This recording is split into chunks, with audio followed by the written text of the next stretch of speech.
Hello everyone, welcome to Legacy IAS Academy. Recently, Chhattisgarh High Court has come up with a very important judgment related to the reservation. See, reservation has been a very crucial topic for UPSC prelims and also mains point of view. In GS1, we have a section called a society. So under society, the vulnerable sections, we have a separate topic called as reservation, where the entire topic of the reservation becomes important.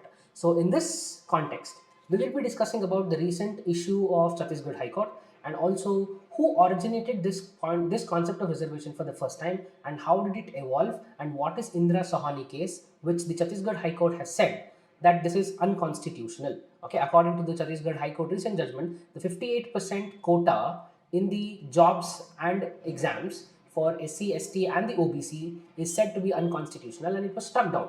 So what is the basis of all this? So this is what we'll be discussing in the video. So let's get started.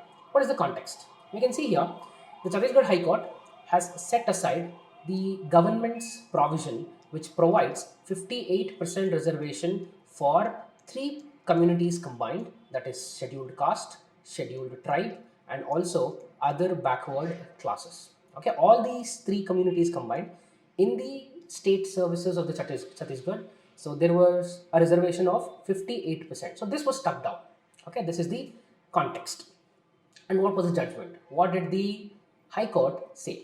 The High Court said just because the people of these categories or these communities, that is scheduled caste, scheduled tribe and also OBC, just because they can't compete with the other candidates, increasing the reservation quota from 50 to 58% is unconstitutional or it can't be accepted. Just because we have less number of people representing these communities in the government jobs, okay, so that can't be the only criteria in order to accept the increase in the percentage of reservation. This is what the judgment and this is what the High Court has said.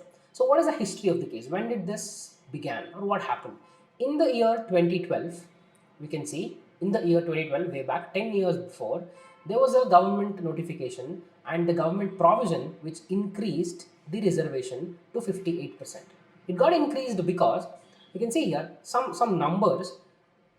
The reservation for the scheduled caste category was reduced from 16% and it was placed at 12%. At the same time, the reservation for the scheduled tribe category ST was placed at 32%. Okay, it was increased and placed at 32%. The rationale behind increasing the reservation for the scheduled tribe category is very simple. See, when we talk about the demographic profile of Chhattisgarh, you can see 12.8% of the population of the Chhattisgarh are scheduled caste, whereas 30% of the population are scheduled tribes. Okay, so this is the reason why the government in the year 2012 did this. But this can't be an exception. That's what the High Court is telling. So the reservation for the scheduled tribes was placed at 32% and for the backward classes was placed at 14%. All these combined, it went up to 58%. Okay, all these three combined went up to 58%. So this 58% reservation that was given by the provision of the government is being said that it is unconstitutional and the government or the High Court of the Chhattisgarh has stuck it down. Okay, this is the issue. Now let's go back and let's analyze what is the concept of reservation from the static point of view under GS1 and also a part of GS2. You should have a very clear opinion about whether India needs reservation or not. Okay, see, there's a lot of debate when we talk about reservation. Few people are in favor of reservation, few people are in opposition to the reservation. So you should have a clear opinion. What are the advantages and what are the disadvantages of this particular provision, okay, which is there since independence in India. Okay, this is something that you need to know. Why do we need reservation? The first question to be answered, why do we need reservation? See, in our ancient history classes, we have discussed about Varna classification. Okay, we had four Varnas, the entire society was divided, it was segmented. There was a watertight compartment in the post-Vedic period. When we talk about four Varnas, that is Brahmanas, Kshatriya, Vaishya and Shudra. Okay, this Varna classification over time took a different shape and it became caste.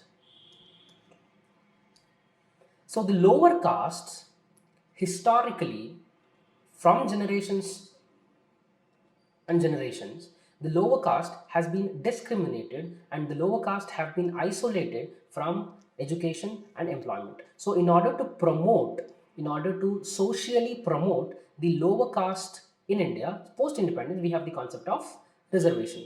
Remember, reservation is not an anti poverty measure.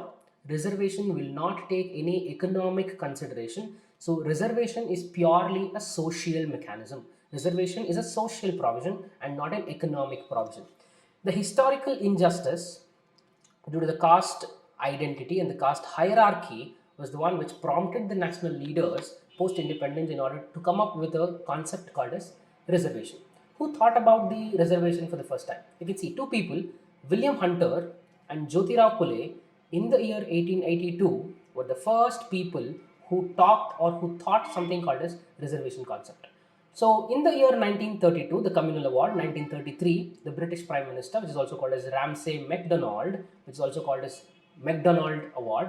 So, in the Communal Award, the present status of the reservation was given. So, post independence, initially the scheduled caste and the scheduled tribes enjoyed the benefits of the reservation. So, by 1991, so in the year 1991, the Mandal Commission report got implemented, and as a result of the implementation of the Mandal Commission report, the other backward classes, the OBCs, socially, educationally and economically backward, other backward classes are enjoying 27% extra reservation, which adds up to 50%. Okay, so now what is this Mandal Commission report? What happened? So in the year 1978, you can see here, in the year 1978, in order a committee was constituted, okay, by the president.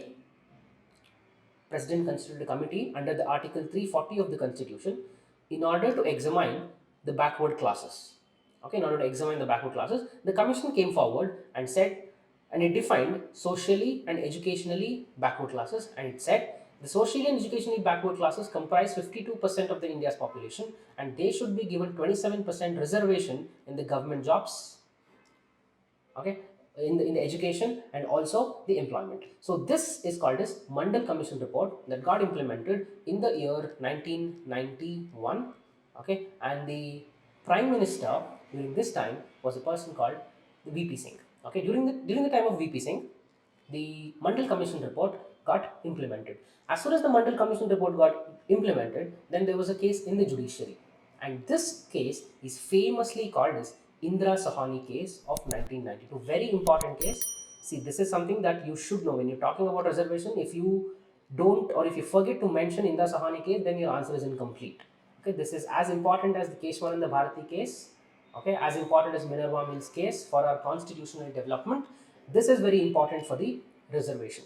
So, in the year 1992, that is Indra Sahani case, two important provisions came out by the Supreme Court, and the Supreme Court said the cap for of 50% for the overall reservation. So you give reservation for the ST or a SC or OBC, doesn't matter, we don't care. But the combined quota should not exceed 50%. So there was a cap, there was a threshold that was placed by the Supreme Court in the year 1992. Along with this, the Supreme Court upheld the Mandal Commission report, that is to provide 27% reservation to the other backward classes, and also stuck down 10% of the government jobs, or the 10% reservation that was given based on the economic criteria for the higher caste. This is on the same lines of the present day EWS reservation that we have, economically weaker section reservation that we have. Okay, this is on the same lines. So back in 1992, the Supreme Court had set this aside.